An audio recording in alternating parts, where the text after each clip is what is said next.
Sholat tarawih itu langsung 4 rakaat? Ya, salah satu pilihan versi yang ada dalam riwayatnya, ada yang 4 rakaat dan 4 rakaat. Sholat tarawih ini sendiri sunnahnya itu sunnah yang seperti apa ya Ustadz? Tarawih itu jamak dari tarwihah, artinya rileks, rehat.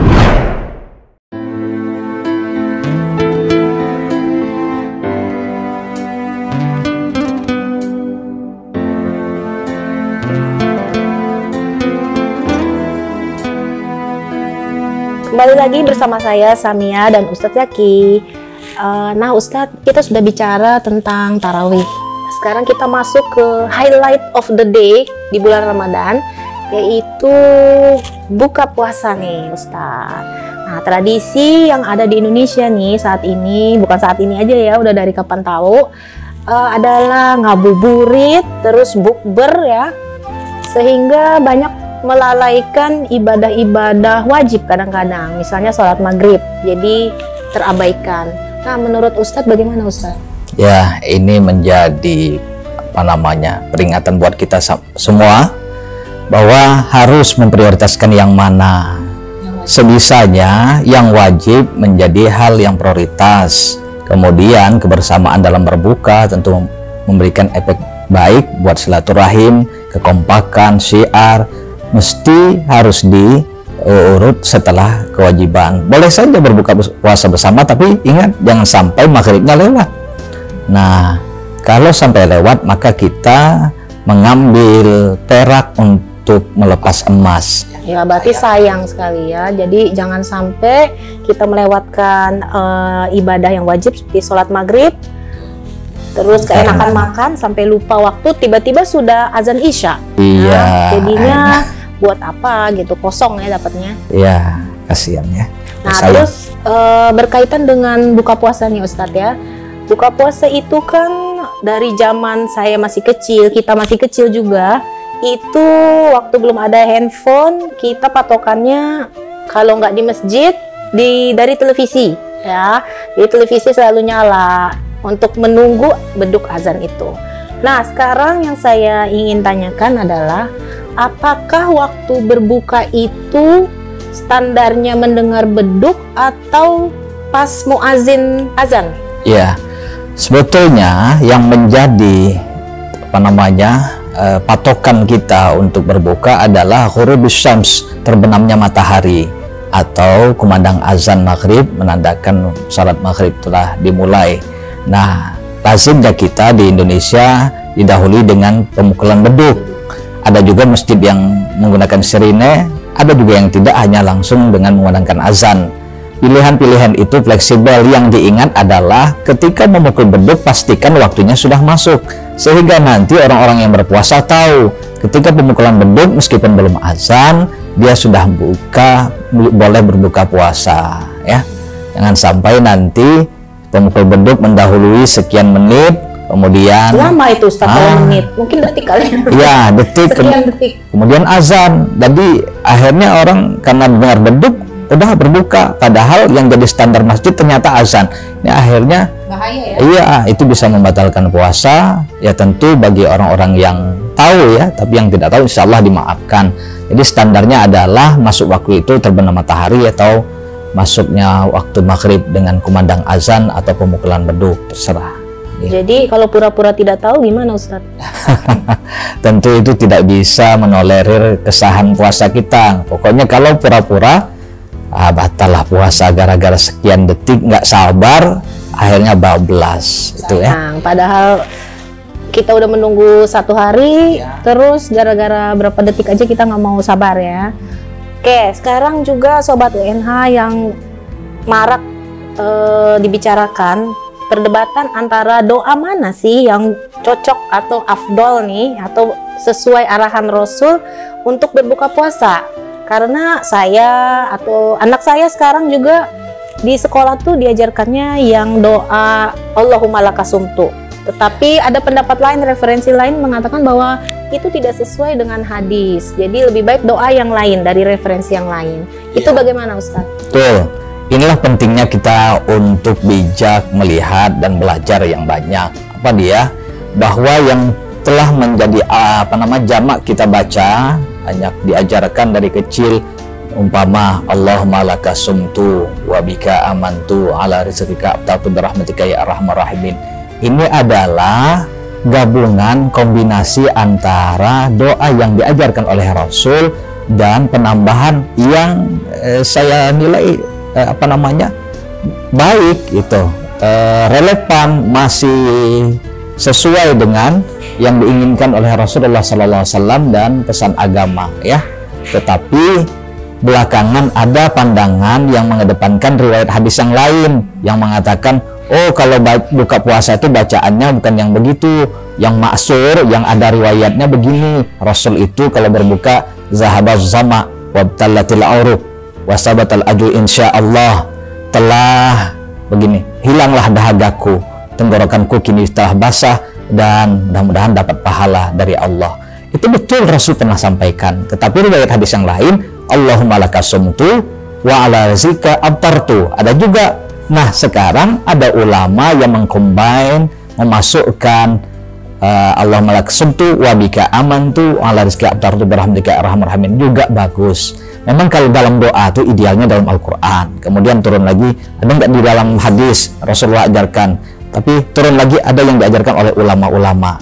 Tetapi jangan karena tidak diriwayatkan oleh Nabi, oleh sahabat, kita tidak punya keluasan untuk berdoa. Bukan begitu. Selama kita butuh apa terkait tentang kepentingan kita, kita masukkan. Karena ingat, salah satu doa yang mustajab itu diantaranya adalah lisaumi, lisa ini enda fitri, untuk orang yang berbuka puasa. Nah, itu penting. Dalam hadis Muhammad ada 3 doa yang tidak tertolak. 1 doa orang puasa saat dia berbuka, sebelum dia berbuka, kemudian imam yang adil, dan 3 orang yang disalimi. Nah, ini semua tembus semua ini. Maka selagi puasa itulah manfaatkan berdoa. Dan doanya ya macam-macam. Kalau saya pribadi menilai, yang dikatakan doa Rasul yang tadi, zahabaz zama, telah hilanglah dahaga, tenggorokanku kini basah, dan mudah-mudahan dapat pahala, itu sebaiknya setelah kita makan atau minum, ya. Dari maknanya aja tenggorokan saya sudah basah. Betul. Berbuka. Jadi setelah kita berbuka, Bismillahirrahmanirrahim, pama Allahumma laka sumtu wa bika amantu ala rizqika abtartu birahmatika arhamar rahimin, baru kita minum seteguk, kita ucapkan hadis itu, kita kombinasikan semua. Jadi semua dapat. Iya, mau minta lagi yang lain boleh, cepat lulus, mudah rezeki, lancar semua. Menikah, tambah, amin. Ya, silahkan. Cepat punya anak, amin. Boleh. Lebih fleksibel ya. Islam itu lapang sekali, selama ada kesesuaian, tidak bertentangan, melanggar prinsip-prinsipnya. Oke Ustadz, misalnya nih saya dalam perjalanan atau menjadi musafir. Nah kan memang untuk musafir itu kita dapat dispensasi boleh tidak puasa Ramadan, ya. Tapi jika saya ngotot nih, saya pengen puasa, karena kalau saya tidak puasa nanti saya capek gantinya, mengkodoknya tuh melelahkan gitu. Nah itu gimana Ustadz? Apakah lebih baik kita memakai dispensasi itu, diskonnya, atau kita tetap puasa aja? Ya, dalam Al-Quran surah Al-Baqarah 184 itu Allah berfirman, A'udzubillahi minasyaitonirrajim, faman kana minkum maridan aw ala safarin fa iddatun min ayyamin ukhra wallazina yutiqunahu fidyatun ta'amu miskin faman tatawwa'a khairan fahuwa khairul lah wa atasumu khairul lakum in kuntum ta'lamun. Orang yang dalam keadaan sakit di antara kalian atau dalam perjalanan, maka dia boleh tidak berpuasa, tetapi nanti diqadha, dibayar setelah usai Ramadan. Dan disebutkan tadi wa antasumu khairul lakum, berpuasa itu lebih baik bagi kamu jika kalian mengetahuinya.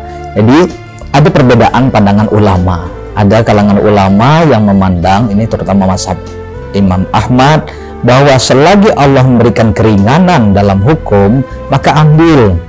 Jangan tanda kutip kepedean, sombong, iya, sombong kali, pas ditawarin nggak diambil.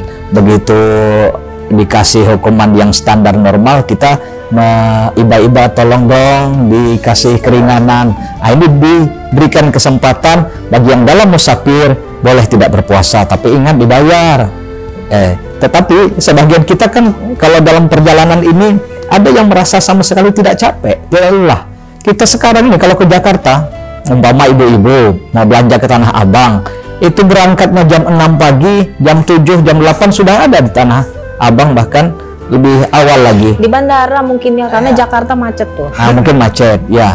Dan tidak ada letih sekali sama sekali, bahkan kata orang itu parfum saja nggak berubah, masih bau yang di Jambi. Maka dalam keadaan yang demikian kita timbang, apakah saya tidak letih? Kalau kita membatalkan, maka nanti bayarnya ribet, tantangannya besar. Setelah orang usai Ramadan, semua pada tidak berpuasa. Betul. Nah, kita mau puasa, memang membayar puasa itu. ada acara halal bihalal dari hari 1 sampai hari 30. Betul. Umpama Sobat UNH mengadakan kegiatan apalagi macam-macam, halal bihalal, akhirnya tertunda, berat ya. Berat. Jadi lihat kondisi. Kalau memang betul-betul kita nampaknya saya tidak cukup kuat, manfaatkan itu ya. Nah, jadi pilihan lah kondisional. Oke, sekarang saya mau tanya satu hal lagi sebelum kita jeda, mengenai perempuan sedikit nih Ustadz. Perempuan itu tidak puasa ketika kita haid atau nifas.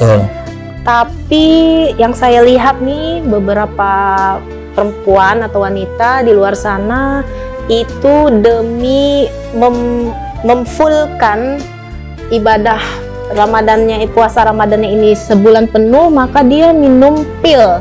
Jadi seperti kalau orang lagi haji atau umrah kan memang diberi pil ya supaya tidak haid di sana. Nah, apakah itu levelnya sama dengan ketika bulan Ramadan kita minum pil supaya mencegah kita haid? Ya, memang penggunaan obat tertentu ada yang menggunakan hal demikian, tetapi kita harus menimbang bahwasanya ibadah haji itu tingkat kesulitan, keterbatasan waktu, kemudian kondisinya yang sedemikian sulit, entah ada kapan lagi kita bisa melaksanakan. Maka andai kata mungkin kita datang mens, ada aktivitas rukun haji yang tidak bisa dilaksanakan, tentu itu menimbulkan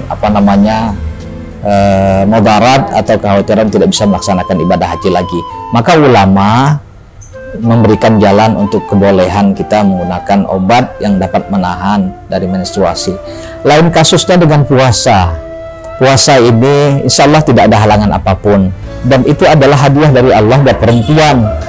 Selama Allah beri, tentu ada kebaikan-kebaikan. Jangan sampai nanti gara-gara dia menahan waktu menstruasinya justru mengganggu kesehatannya. Jadi itu karunia yang harus diterima oleh orang perempuan. Jangan sampai nanti menimbulkan mudarat. Jadi kita ingin ibadah full, tetapi satu sisi ada menimbulkan efek kemudaratan buat diri kita pribadi. Jadi dianjurkan kalau ibu yang atau perempuan yang menstruasi, ya sudahlah ya, kita terima kodratnya ya. Jadi daripada kesehatan kita terancam karena obat-obat kimia itu tentunya tidak baik, lebih baik yang alami. Lain kasusnya dengan haji. Haji kuotanya terbatas, kesempatan kita kapan lagi, pembiayaan, keamanan, dan andai kata tahun ini terlewatkan, tentu disayangkan. Kesempatan lagi. Betul. Sobat UNH, tetap nantikan kelanjutan podcast spesial Ramadan bersama Ustadz Zaki di Lentera Ramadan channel YouTube Universitas Nurdin Hamzah. Ustadz, ada bilang orang tidak mampu ya, zakat fitri itu ditujukan untuk orang yang tidak mampu. Nah, kalau misalnya seperti ini khas Nusantara. Jadi hanya ada di sini. Betul. Cuma esensinya tentu relevan dengan ajaran Islam.